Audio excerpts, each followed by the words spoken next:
Akhirnya guys, barang ini nyampe juga. Sekarang gue gak sabar buat ganti keycaps. Kalian temenin ya. Jadi gue tuh pakai keyboard Keychron K2 dan ini pernah gue bahas juga di video sebelumnya.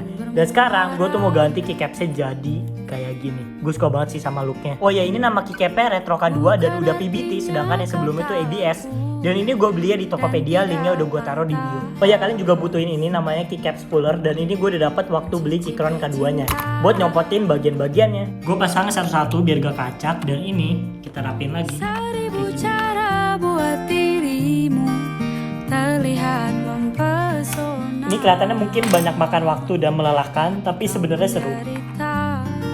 Karena itu bukan kau yang sebenarnya. Lihat banget guys, cakep banget gak sih? Gue suka banget sih ini. Jadi keyboard favorit gue sampai saat ini. Kalau kalian lebih suka yang mana, yang putih atau yang abu-abu kayak gini? Tulis di komen.